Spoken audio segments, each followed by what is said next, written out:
모교반을 경험한 이후일입니다. 이와 같이 행함이 없는 믿음은 그 자체가 죽은 것이라. 야고보서 2장 17절 말씀. 믿음이 있다고 하는데 행함이 없다면 그 믿음은 죽은 믿음이다라는 야고보서 기자의 어조는 너무나 단호하고 강경하여서 마치 그리스도인들에게 영적 사망 선고가 내려진 것 같은 엄중함과 심각함을 느끼게 합니다. 저에게 믿음은 추상적이고 교리적인 것이었는데 이번 야고보서 공부를 통해서 행함이 있는 살아있는 믿음에 대해서 점검하면서 나는 이제까지 믿음의 생명력에는 관심이 없었다는 것을 깨닫게 되었습니다. 나의 믿음도 살아있는 믿음과 죽은 믿음으로 구별할 수 있을 것입니다.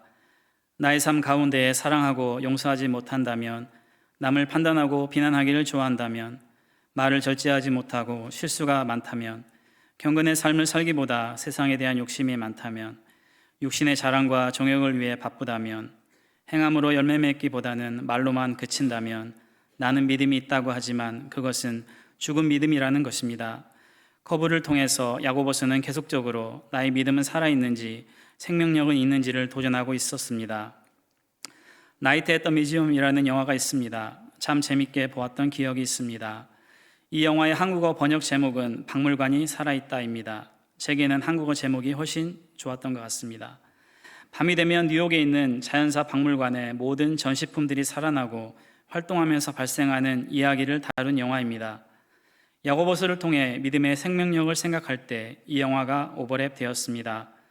영화 속 주인공들이 낮에는 죽은 것처럼 꼼짝없이 있다가 밤에는 살아나는 모습은 마치 교회 안에서는 살아있는 믿음의 존재를 드러내지만 세상 속에서는 죽은 믿음을 보이고 있는 나의 모습을 보여주는 것 같았습니다.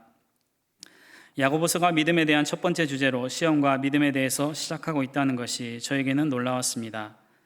야고보서 기자는 시험 당함을 기쁘게 여기라고 하는데 제가 이것을 받아들이고 말씀대로 산다는 것은 쉽지 않았습니다.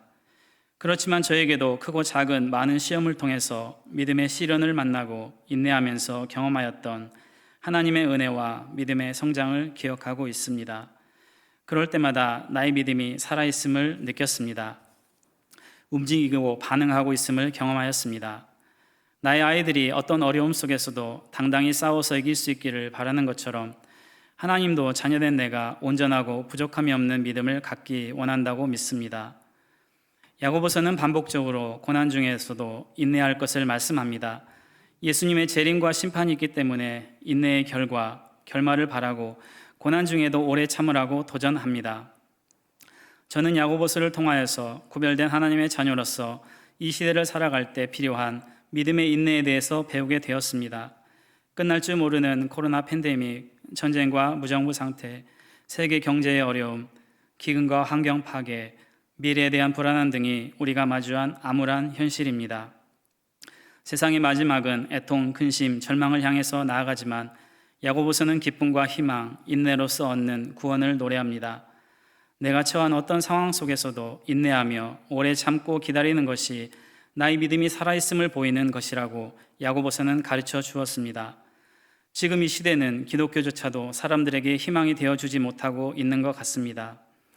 우리가 가진 믿음이 행함으로 살아있는 믿음이 아니라 죽어있는 믿음이 되어 아무런 영향력을 끼치지 못하고 있기 때문일 것입니다.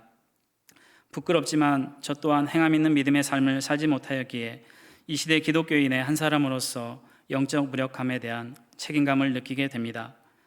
이번 야고보서 커브를 통하여서 나는 말씀을 듣기만 하고 행하지 않는 자가 되어 자신을 속이는 자가 되지 않기를 다시 한번 결단해 봅니다. 어렵고 딱딱할 수 있는 내용이었지만 열심히 올바른 방향으로 성경 공부 인도해 주시고 늘 격려로서 모교반 이끌어 주신 김청환 집사님과 자신들의 삶의 간증을 매 시간마다 함께 나누어 주신 모교반 커브 형제님들께 감사드립니다.